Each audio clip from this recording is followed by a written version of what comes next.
ఏ యోగ్యత లేని నన్ను నీవు ప్రేమించినావు దేవా, ఏ అర్హత లేని నన్ను నీవు రక్షించినావు ప్రభువా.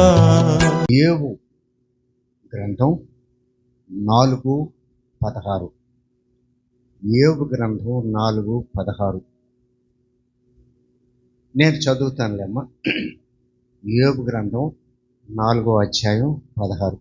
అది నిలువబడగా దాని రూపమును నేను గుర్తుపట్టలేకపోతున్నాను. ఒక రూపము నా కన్నుల ఎదుట నుండెను, మెల్లనైన యొక్క కంఠస్వరమును నేను వింటిని. ఏమనగా, దేవుని సన్నిధిని మర్చులు నీతిమంతులగుదురా. 17వ వచనం కూడా, తమ్ము సృజించిన వాని సన్నిధిని నరులు పవిత్రులగుదురా అని అంటారు.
మంచిది.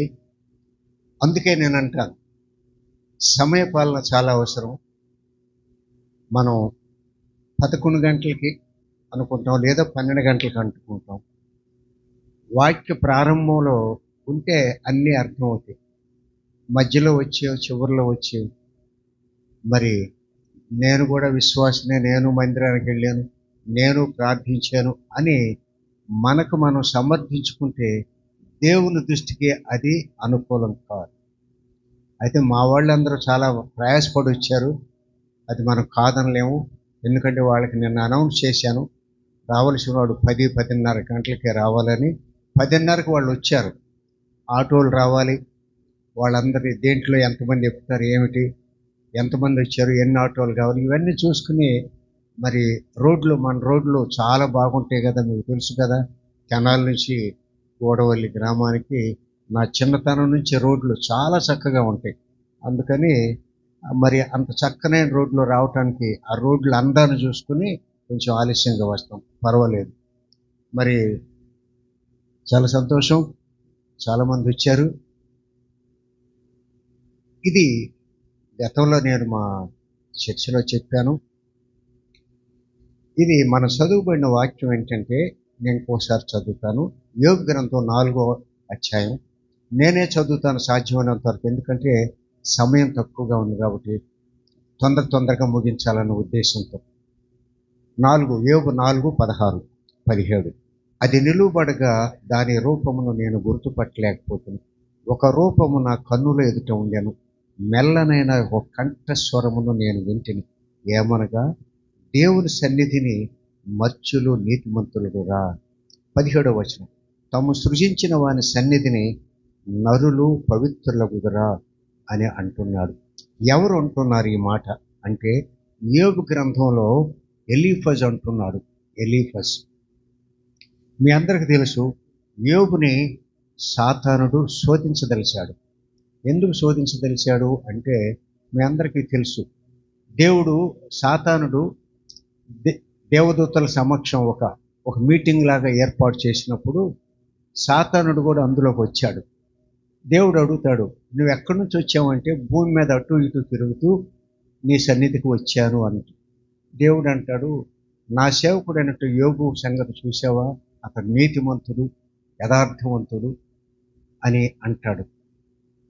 అప్పుడు సాతానుడు అంటాడు, ఊరికినే యథార్థవంతుడు నీతిమంతుడు అయ్యాడా, అతడి ఆస్తి లెక్కింపలేనంతది, జమీందారు కంటే చాలా ఎక్కువ, కనుక ఆ ఆస్తి లేకపోతే నీ ముఖం మీద నేను దూషిస్తాడు అని అంటే దేవుడు అంటాడు, పోయి ఆ పని చెయ్యి అని అంటాడు.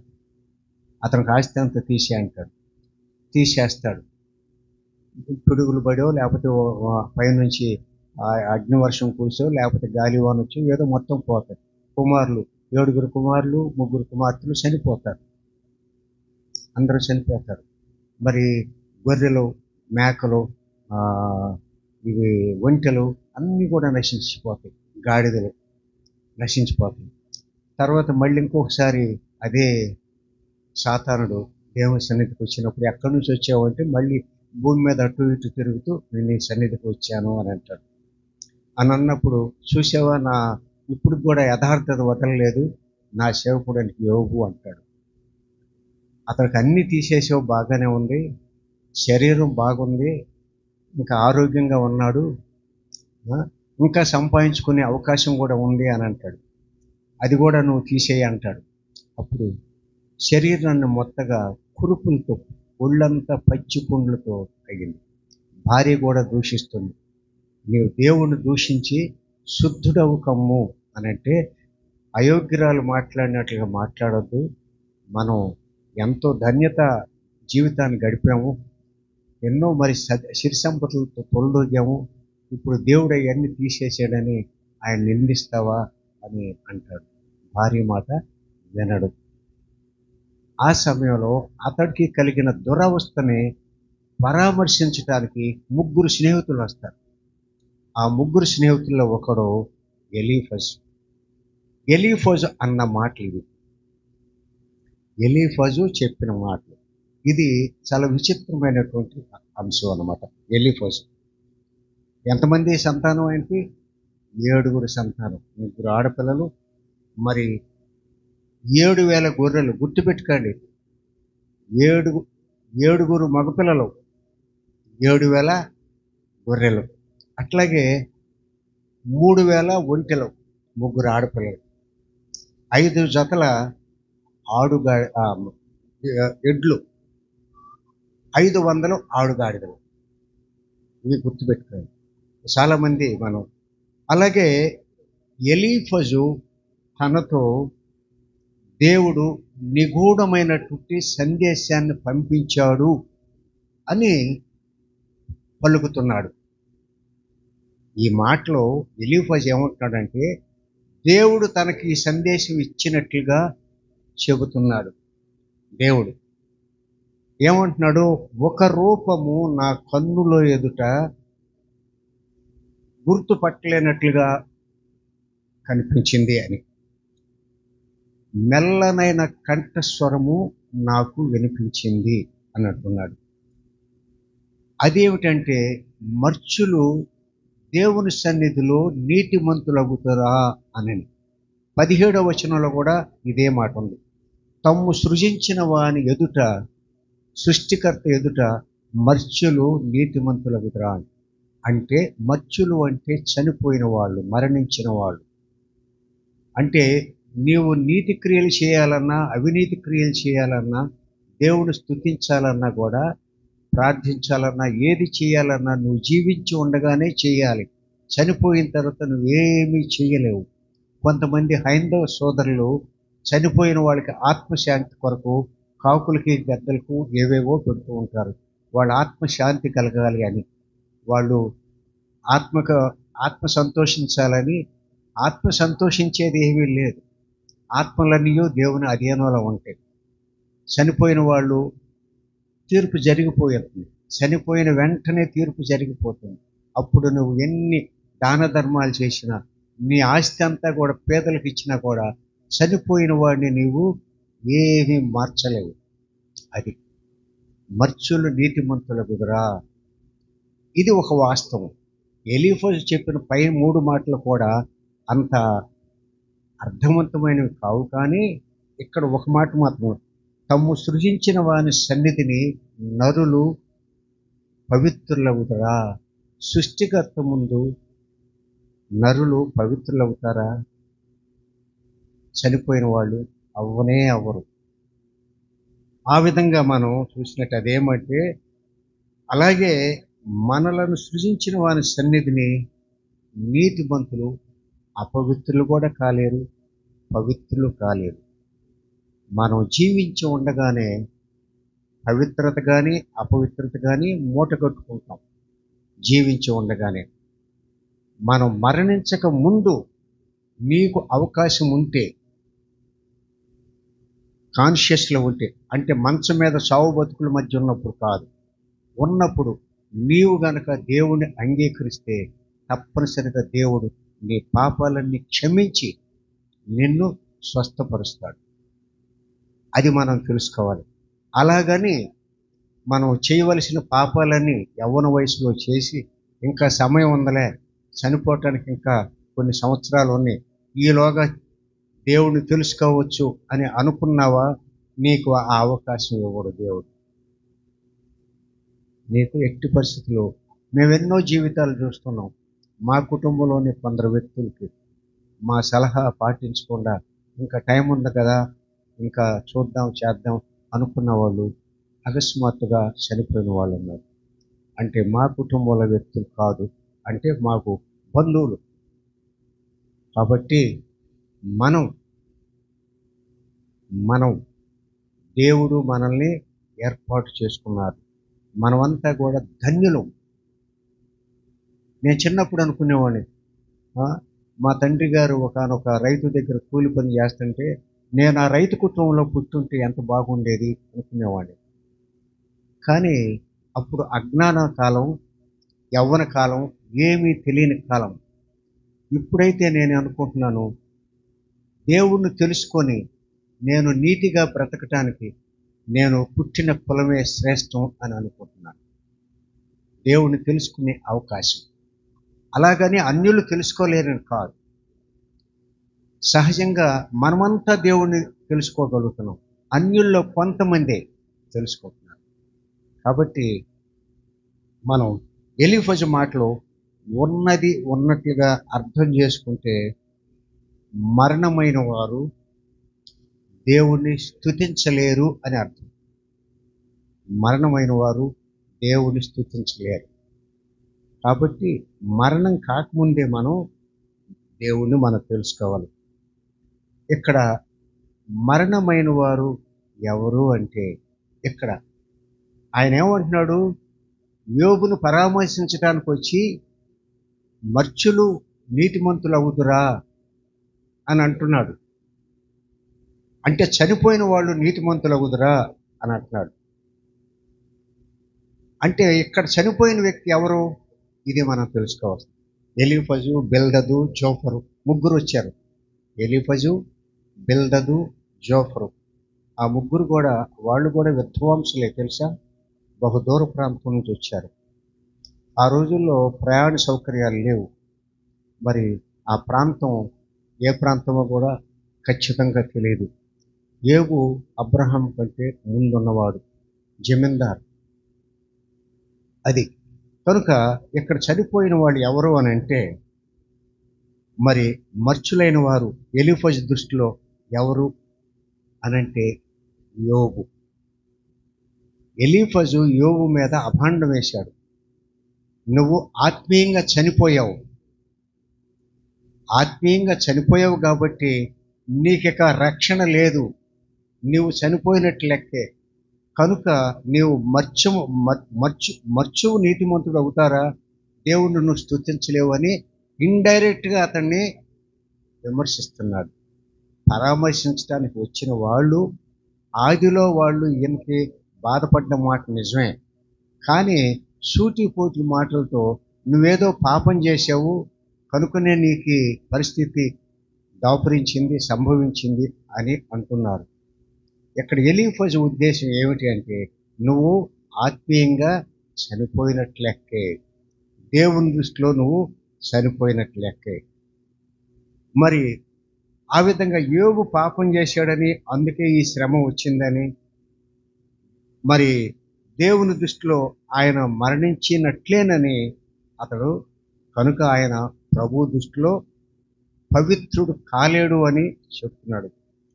మరి దేవుడే ఆ మాట మెల్లనైన కంఠస్వరంతో తనతో చెప్పాడు అని అంటున్నాడు. ఇది నిజమో అబద్ధమో బైబిల్లో లేదు. మెల్లనైన కంఠస్వరం నా చెవిలో వినపడింది అని అంటున్నాడు. మెల్లనైన కంఠస్వరం ఎవరు వింటారు? దేవుడు చెప్పితేనే వింటారు. కానీ యోబుని గురించి దేవుడు అలా చెప్పుంటాడా? దేవుడే సాక్ష్యం ఇచ్చాడు కదా, యోబు అంత నీతిమంతుడు లేడని. మరి అతడు ఆత్మీయంగా మరణించినట్టే లెక్క, అతడు నీతిమంతుడు ఏమాత్రము కాదు అని దేవుడు ఎలీఫజుతో చెప్తాడా? చెప్పడు. కాబట్టి ఎలీఫజు చెప్పింది అబద్ధం అని మనం తెలుసుకోవాలి. అందుకు యోబు ఏమని సమాధానం చెప్తున్నాడో మనం చూద్దాం. 9:2 మనం చదువుకున్నాం. 9వ అధ్యాయం 2. 9వ అధ్యాయం 2 చదవండి ఇప్పుడు. వాస్తవమే, ఆ సంగతి అంతే అని నేను ఎరుగుదును. నరుడు దేవుని దృష్టికి ఎట్లు నిర్దోషియగును అన్నట్టు.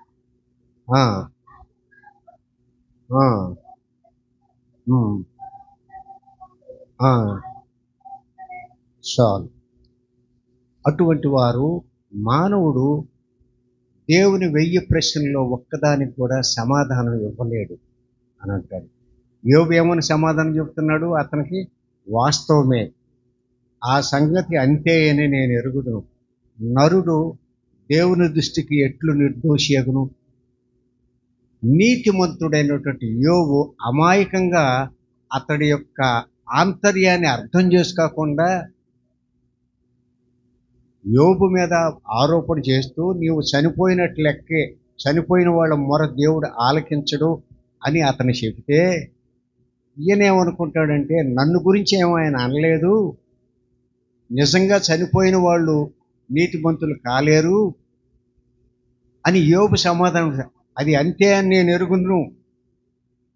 నరుడు దేవుని దృష్టికి ఎట్లు నిర్దోషి అగును, నరుడు దేవుని దృష్టికి ఎట్లు నిర్దోషి అగును అనే నిజమైనటువంటి ప్లెయిన్ హార్ట్ యోబు ఆయన ఆంతర్యాన్ని అర్థం చేసుకోవాలి.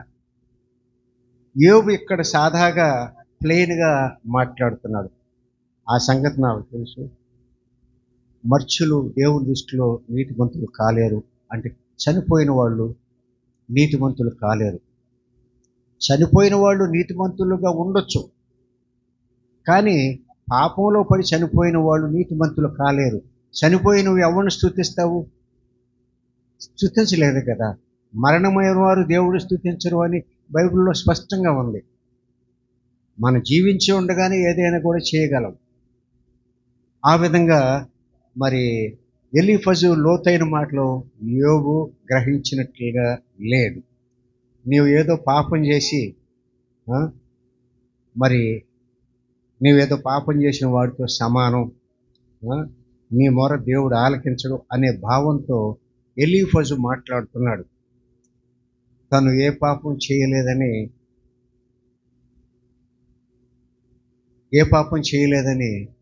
యోబుకు తెలుసు. కానీ ఎలీఫజు, నువ్వేదో పాపం చేశావు, అందుకే నువ్వు ఈ విధమైనటువంటి స్థితి దాపురించింది అని అంటున్నాడు. తర్వాత చూద్దాం, ఆదికాండం 15వ అధ్యాయం 6వ వచనం చూద్దాం.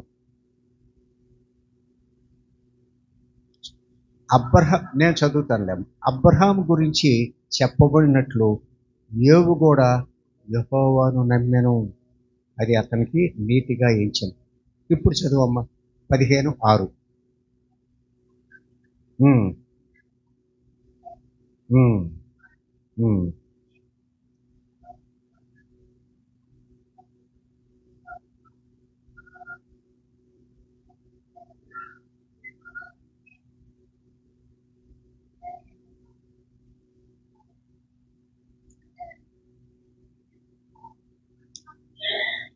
6వ వచనం ఒక్కటే, ఇంకా వద్దు. ఇక్కడ అబ్రహాము దేవుడు నమ్మిను, అతని విశ్వాసంగా ఉందని అబ్రహాముని గురించే రాశారు. కానీ యోబు కూడా దేవుడిని నమ్మాడు. యోబు కూడా అబ్రహాము ఒకానొక సందర్భంలో దేవుణ్ణి నమ్మల. ఒకానొక సందర్భం ఆ ముసలోడికి 97 ఏళ్ళు 99 సంవత్సరాల వాడికి పిల్లలు కలుగుతారా, నా భార్యకి 75 సంవత్సరాలు అనుకుంటాడు. దేవుడు అంటాడు దేవునికి అసాధ్యమైనది ఏదైనా కలదా అని అంటాడు. కానీ యోబు అలా అనుకోల. యోబు అలా అనుకోలేదు. యోబు ఇంకా నమ్ముతున్నాడు, తను నీతిమంతుడనే నమ్ముతున్నాడు. మరి రోమీయులకు రాసిన పత్రిక 3వ అధ్యాయం 23వ వచనం చదువుతున్నాం. ఏ భేదమును లేదు, అందరూ పాపం చేసి దేవుడు అనుగ్రహించు మహిమను పొందలేకపోతున్నారు.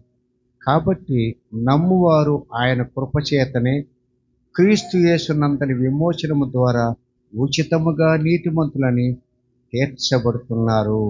ఇది ఏ భేదం లేదు, అందరూ పాపం చేసిన వాళ్ళమే. నేను, మీరు అందరూ పాపం చేసిన వాళ్ళమే. అందరూ పాపం చేసిన వాళ్ళమే. అయితే ఎప్పుడైతే నీవు దేవుణ్ణి హత్తుకుంటావో బైబిల్ స్పష్టం చేస్తుంది, నీవు నీతిమంతుడుగా ఉంటావు. నీవు నీతిమంతుడుగా ఉంటావు, నీతిమంతురాలుగా ఉంటావు. అది మనమంతా కూడా దేవుని పిల్లలం. యోహాను సువార్త 1:12 ఉంటుంది, చదవద్దు. ఎవరైతే దేవుడు యేసు ప్రభు వారు మన రక్షకుడు అని ఆయన అంగీకరిస్తారో వారందరూ కూడా తన పిల్లలుగా దేవుడు అధికారము అనుగ్రహించను.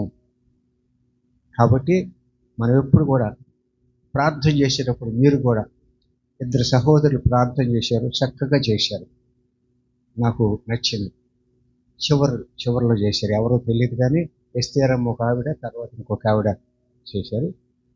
ప్రార్థన ఎప్పుడు కూడా వ్యర్థమైన మాటలు మాట్లాడకూడదు. ప్రార్థన ముక్కుసూటిగా ఏ సందర్భాన్ని బట్టి నువ్వు ప్రార్థన చేస్తున్నావో ఆ సందర్భాన్నే చెప్పాలి. పాస్టర్ గారిని ఆశీర్వదించు, బాబురావుని ఆశీర్వదించు, ఆదిని ఆశీర్వదించు, ఇది కాదు. ఆ సందర్భాన్ని బట్టి చేశారు, అందుకే నాకు నచ్చారు. సరే, మనుషులందరి పాపాలని పరిష్కారం చూపిస్తున్నాడు దేవుడు. నిర్దోషత్వాన్ని, నీతి న్యాయాలు పొందే విధానాన్ని కూడా దేవుడు మనకి ఈ పరిశుద్ధ లేఖనాల ద్వారా మనకి బోధిస్తున్నాడు. అందరూ పాపం చేసిన వాళ్ళమే. ఆ పాపం చేసి దేవుడు అనుగ్రహించు మహిమను పొందలేకపోతున్నాము. ఇంతకుముందు నేను చెప్పాను చూసావా, దేవుడు మనమంతా క్రైస్తవులు అందరూ మందిరానికి వస్తాము.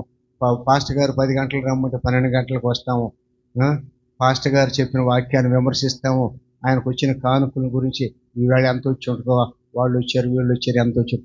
ఇవన్నీ కూడా చెడు ఆలోచనలు నీకు సాతానుడు కలుగు చేస్తాడు. మన క్రియలు చాలా ముఖ్యం, గుర్తుపెట్టుకోండి. క్రైస్తవులకి క్రియలు లేని విశ్వాసము మృతం, చనిపోయినట్లే. మెనువులు దొంగతనం చేస్తాం, పెసలు దొంగతనం చేస్తాం, ఓదిలు దొంగతనం చేస్తాం, బూతులు తిడతాం, పక్కింటి వాడి మీద గైమని లెగుస్తాం. అందులో ఆడవాడికి గొంతు చాలా పెద్దది ఈ విషయంలో. నేను కూడా ఇక్కడ పుట్టి పెరిగినోనే కదా, చిన్నప్పుడు పెద్ద పెద్ద గొంతులతో, గొంతు ఇక పెగలడం, అంత భయంకరమైన బూతులు తిడతారు. నిజంగా దేవుడికి అసహ్యమైన కార్యాలు అవన్నీ కూడా. ఉదాహరణకి నువ్వు చేలోకి వెళ్తున్నావు, రైతు మనల్ని నమ్మి పని చేయమన్నాడు, మన ఓదిలు దొంగతనం చేయొచ్చా? నీవు ఎంతైతే దొంగతనం చేస్తావో అంతకు రెట్టింపు నువ్వు కోల్పోతావు. ఒకవేళ అది వెంటనే కనిపించకపోవచ్చు, కానీ తర్వాత నువ్వు దేవుని దృష్టిలో నువ్వు సమాధానం చెప్పుకోవాలి. దేవుడి దగ్గరికి వెళ్ళినప్పుడు దేవుడు అడుగుతాడు, నువ్వు ఇట్లా చేసావు కదా అని. కాబట్టి నేను మీ అందరికి మనం చేసేది ఏంటంటే, గొడవలకి, ముఖ్యంగా ఆడవాళ్ళకి, మగవాళ్ళు కావాలంటే గబగబా అరుచుకుంటాడు, మర్చిపోతాడు. తాగొచ్చినోడు కూడా, చిన్నప్పుడు తాగొచ్చినోళ్ళు కత్తి తీసుకుని అటు ఇటు తిరిగిన వాళ్ళు ఉన్నారు, కానీ ఏమీ చేసేవాడు కాదు, కాసేపు అరుచుకుని వెళ్ళిపోయేవాడు. కానీ ఆడవాళ్ళు అట్లా కాదు. ఆ కక్ష సాధింపు మనసులోనే ఉంచుకుంటారు. అది చాలా తప్పు. విశ్వాసులైనటువంటి మనము శాంతి సమాధానాలతో ఉండాలి. మనల్ని చూసి అన్యులైన వాళ్ళు, వీళ్ళు చర్చికి వెళ్ళేవాళ్ళు అంతకని అంత సౌమ్యంగా ఉంటున్నారు అని అనిపించుకోవాలి. అది దేవుడికి ఇష్టమైన కార్యం. అది లేనప్పుడు నువ్వు చర్చికి రావటం వ్యర్థము వ్యర్థము వ్యర్థం. అది లేనప్పుడు అది మరి మాకేమవసరం? హాయిగా కెనాల్లో ఉండి చక్కగా ఏసీ రూమ్లో కూర్చుని చేయొచ్చు కదా. మన గ్రామానికి ఎందుకు వస్తున్నాము?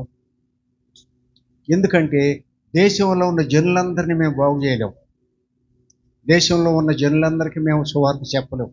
అట్లీస్ట్ మన గ్రామంలో ప్రజలకైనా సరే ఉండాలి అని మా ఆశ. ఇంకొక ఆశ ఉంది నాకు. అక్కడి నుంచి మన ఊరు దాకా రోడ్డు వేయాలని, ఎక్కడి నుంచి శ్మశానం దాకా రోడ్డు వేయాలని నేను ఎప్పుడు ఆలోచిస్తాను. ఎప్పుడు సమయం వస్తుందో తెలియదు. గత ప్రభుత్వం ఉన్నప్పుడు శాంక్షన్ అయింది. ఈలోగా డబ్బులు ఇంకా ఇవ్వాల. శాంక్షన్ అయితే చేశారు. ఇంజనీర్ చెప్పాడు ఇంకా డబ్బులు అలాట్ అవ్వలేదని, అయితే పని బిగి చేస్తా ఉన్నాడు ఇంజనీర్. చెరుకుపల్లి పోయి 3 సార్లు కలిశాను నేను. ఈ డబ్బులు ఇవ్వడే ప్రభుత్వం పడిపోయింది. అది అలాగే మరి ప్రయత్నం చేద్దాం. మీరు కూడా చేయాలి, ఈ గ్రామస్తులు కూడా చేయాలి. ప్రభుత్వాల దగ్గర డబ్బులు లేవు, అంతా దివాళా తీశారు. సెంట్రల్ గవర్నమెంట్ దివాళా తీసింది, స్టేట్ గవర్నమెంట్ దివాళా తీసింది. మరి ఎందుకు దివాళా తీసిందో తెలీదు. పన్ను కడతానే ఉన్నాం, రూపాయికి 10 రూపాయలు కడుతున్నాం, రేట్లు పెరుగుతూనే ఉన్నాయి. మంచి జిఎస్టీ అంటారు, జిఎస్టీ అని ఒకటి ఉంది వీళ్ళు పెట్టింది. ఆ జిఎస్టీ వసూళ్ళు లక్షల కోట్లు వసూలు చేస్తున్నారు. మళ్ళీ 3-4 రూపాయలు పెట్రోల్ మీద పెరిగింది. అన్నీ పెరిగినాయి. మనమేమీ చేయలేము. మనం ఓటేస్తాం. ఎవరికి ఓటేస్తామో తెలుసా? ఆ రోజు పలావ్ పొట్లం ఇచ్చిన వాళ్ళకి, 10 రూపాయలు ఇచ్చిన వాళ్ళకి. సరే, వాళ్ళకి బలిసిస్తున్నారు, తీసుకోండి. కానీ ఇచ్చినోడికే ఓటేయటం ఎందుకు? నీ మనస్సాక్షికులుగా ఎవడు మంచి పాలకుడు వాడికి వేయాలని అనుకోరు. అది నేను ఒక ఆయన హెడ్ మాస్టర్ రిటైర్ అయ్యాడు, మేము కలుస్తూ ఉంటాం. ఆయన మామూలుగా ఉంటాడు, ఎప్పుడూ ఒక పార్టీని గురించి మాట్లాడుతూ ఉంటాడు. ఎలక్షన్స్ అయిపోయిన తర్వాత అడిగా, ఏంటి సార్ ఎవరికి వేశారు ఓటు అన్నా. నేనైతే పార్టీ పేరు చెప్పనులే, నేనైతే వీళ్ళకే వేశాను, నా భార్య మాత్రం వాళ్ళకి వేసింది. అదేంటి అయితే ఎవరు గెలిచినట్లు? ఇద్దరికి సమానంగా వచ్చినట్టు. లేదు, ఆమె ఇష్టం అన్నాడు. అంటే భర్త మాట భార్య వినదు అని నాకు అర్థమైంది. భర్త మాట భార్య వినదు అని అర్థమైంది. మా ఇంట్లో 15-18 ఓట్లు ఉన్నాయి. మేము ఎవరు చెప్పుకోం, అందరూ ఒకే పార్టీకి వేస్తాం. సరే, ఏదేమైనప్పటికీ కూడా మరి నీతి న్యాయాలు నిర్దోషత్వాన్ని గురించి బైబిల్లో స్పష్టమైనటువంటి ఆదేశాలు ఉన్నాయి. ఆ ఆదేశాలు పాటించినప్పుడే మనం, నీవు మందిరానికి వచ్చి 1 నిమిషం ప్రార్థించినా కూడా దేవుడు ఆలకిస్తాడు. మీకు ఒక విషయం చెప్తున్నాను, నీవు 1 గంట సేపు ప్రార్థించు, క్రియలో లేకపోతే నీవు పరలోకానికి వెళ్ళలేవు. నీతి గలవాళ్ళు 1 నిమిషం ప్రార్థిస్తే పరలోకానికి. నువ్వు రోజు బైబిల్ చదువు, పరలోకానికి వెళ్ళలేవు. రోజు చర్చికి రా, పరలోకానికి వెళ్ళలేవు. గంటల తరబడి ప్రార్థన చేయి, పరలోకానికి వెళ్ళలేవు. పాస్టర్ గారి కానుకలేవు, పరలోకానికి వెళ్ళలేవు. ఎప్పుడు నువ్వు పరలోకానికి వెళ్తావంటే నీ క్రియలను బట్టి. విశ్వాసము క్రియలు 2 రైలు పట్టాలు లాంటివి. క్రియలు బట్టి నువ్వు వెళతావు. ఆ విధంగా చేయాలి. కొంతమంది చక్కగా పాటలు పాడతారు, గొంతు బాగా పోయినా కూడా పాటలు పాడాలి. అవకాశం ఇవ్వకపోతే పాస్టర్ గారిని తిడతారు. అంటే నీవు పాట పాడాలి అని ఎప్పుడైతే నీ మనసులో అనుకుందో, నీవు దేవుడు అది అంగీకరించడు. ఎందుకంటే నీ గాత్రం వినిపించాలనే కోరిక నీకు ఫలించింది, ఆల్రెడీ నువ్వు పొందుకున్నావు. ఇంకా నీకు ఫర్దర్గా ఏ విధమైన ఆశీర్వాదం లేదు. కాబట్టి మనం పాటలు పాడాలని ఉత్సుకత చూపేవాళ్ళకి కూడా దేవుని సన్నిధికి వెళ్ళలేరు అని నిశ్చయంగా నేను చెప్పగలను. అది చాలామందికి ఇది ఒక ఆశ. నేను క్రైస్తవ మీటింగుల్లో చూస్తాను కదా, చీటీలు పంపిస్తూ ఉంటారు, ఒక పాట పాడతాను అంటే దాని అర్థం ఏంటి? వాళ్ళ గాత్రం 10 మంది వినాలి, అద్భుతంగా పాడారు అని అనిపించుకోవాలి. ఇది దేవునికి అంగీకారమైనటువంటిది కాదు. పాస్టర్ గారు అందరికి అవకాశం ఇవ్వలేడు కదా, అందరికి ప్రార్థన ఇవ్వలేడు కదా, ఎవరికో ఒకరికో ఇద్దరికో ఇస్తారు. నేను అందుకని ఒక్కోసారి ప్రేరేపించబడిన వారు ఎవరిలో చేయండి అంటారు. నేను చెప్పాను అనుకో, ఆయన నా పేరు చెప్పలేదు, ఆ పేరు చెప్పాడు అనుకుంటారు. ఇక్కడ నీతి న్యాయాల గురించి మనం చెప్తున్నాం కదా. ఉదాహరణకి యెషయా గ్రంథం 61:10 మనం చదువుకుందాం.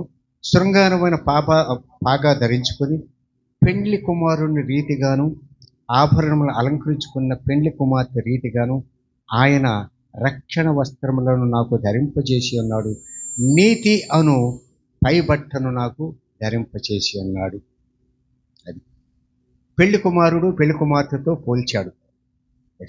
శృంగారమైనటువంటి పాగా ధరించుకుని, ఇది మగవాడికి సూచన. పెళ్లి కుమారుడు పెళ్లి కుమారుని రీతిగాను ఆభరణములు అలంకరించుకున్న పెండ్లి కుమార్తె రీతిగాను, ఆభరణములు అలంకరించుకున్న పెండ్లి కుమార్తె రీతిగాను ఆయన రక్షణ వస్త్రములను మనకు ధరింపచేసి ఉన్నాడు.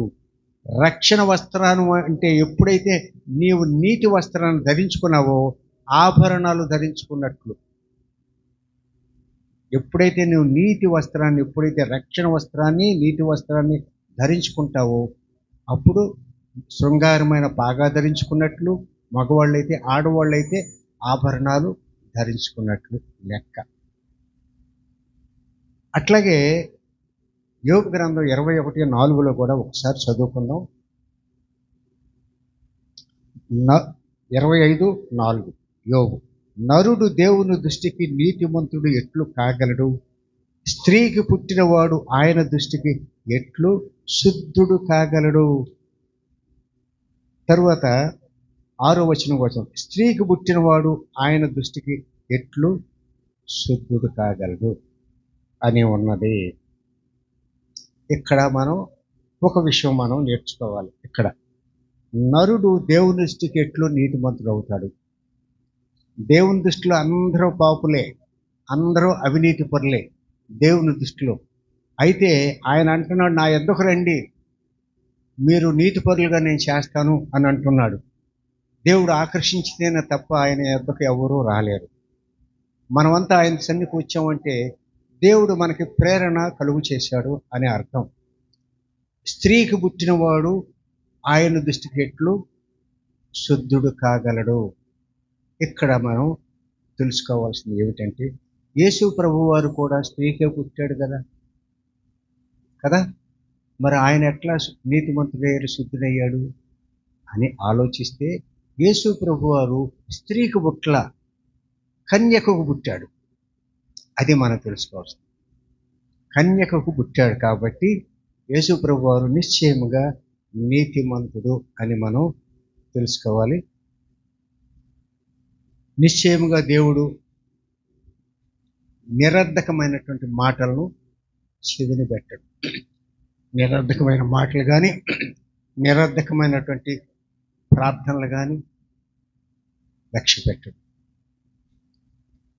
విస్తారమైన మాటల్లో దోషములు ఉండు అని ప్రార్థన చేసేటప్పుడు మనం క్లుప్తంగా ఏది అవసరమో ఆ ప్రార్థన చేయటం. మరి సర్వశక్తుడైన వాడు వాటిని లక్ష్య పెట్టడం అని యోబు గ్రంథం 35:13 ఉంది. మరి అంతెందుకు, నీవు ఉపవాసం ఉంటే దేవునికి ఏమైనా లాభమా? నీవు ప్రార్థన చేస్తే ఆయనకి ఏమైనా కలిగే ప్రయోజనం ఏంటి? ఆయన పరలోకపు తండ్రి. మన జీవిత కాలంలో ఆయనను జ్ఞాపకం చేసుకోండి. మరణించిన తర్వాత మనం చేయలేము. జీవించి ఉన్నవాళ్ళు మన గురించి ఎన్ని ప్రార్థనలు చేసినా, ఎన్ని దాన ధర్మాలు చేసినా, ఎన్ని శాంతి హోమాలు చేసినా వ్యర్థం. కాబట్టి మనం జీవించి ఉండగానే ఏదైనా మనం చేయాలి. మూలవాక్యంలో చదువుకున్నట్లు, మర్చులు నీతిమంతుల గురా నరులు అప్పుడు నరులు పవిత్రులు అవుతారా అంటే ఎట్టి పరిస్థితుల్లో అవరు. జీవించి ఉండగానే మనం నిత్య జీవానికి అర్హత సంపాదించుకోవాలి. కాబట్టి మనం నేర్చుకోవాల్సింది మర్చులు నీతిమంతులు కాలేరు, మృతులు దేవుని స్తుతించలేరు అన్న భావాన్ని దృష్టిలో పెట్టుకొని మనం జీవించి ఉండగానే దేవుని ఆజ్ఞలు గైకొని విశ్వాసం జీవితాన్ని గడుపుతూ క్రియలు, ముఖ్యంగా క్రియలు చేయాలి. చివరి వాక్యం చదువుకుందాం. కీర్తనలు 6:5. మరణమైన వారికి నిన్ను గూర్చిన జ్ఞాపకము లేదు. మరణమైన వారికి నిన్ను గూర్చిన జ్ఞాపకం లేదు. పాతాళంలో ఎవరు నీకు కృతజ్ఞతాస్తుతులు చెల్లిస్తున్నారు? ఎవరు లేరు. నీవు చనిపోయిన తర్వాత నీకు ఏమీ తెలియదు. నీవు మరణమైన తర్వాత ఎప్పుడైనా ఎవరైనా మీరు ఆలోచించారా? మరణమైన తర్వాత మనం ఒక్కసారి ఉన్నట్లుగానే లేదా జబ్బుతో పడి మరణమైన తర్వాత ప్రాణం పోయిన తర్వాత ఆత్మ దేవుని సన్నిధికి వెళ్ళిన తర్వాత నీకేమీ తెలియదు. నీకు ఏమీ తెలియదు. అది ఈ విషయమై శాస్త్రవేత్తలు కూడా ఎన్నో పరిశోధనలు చేశారు.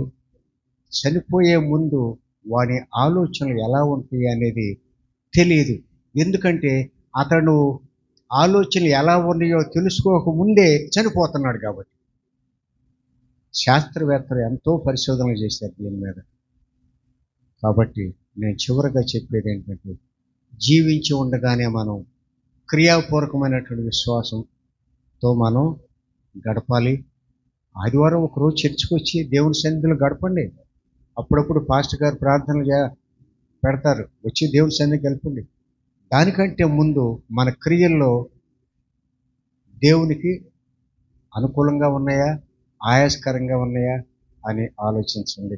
ప్రార్థన చేసుకుందాం క్లుప్తంగా. మహాపరిశుద్ధుడా, ప్రేమ గల మా తండ్రి, మీ పరిశుద్ధ పాదాలకి వందనాలు. మీ ఘనమైన నామానికి స్తుతులు స్తోత్రాలు చెల్లించుకుంటున్నాం తండ్రి. మీ గురించిన కొన్ని వర్తమానం నేను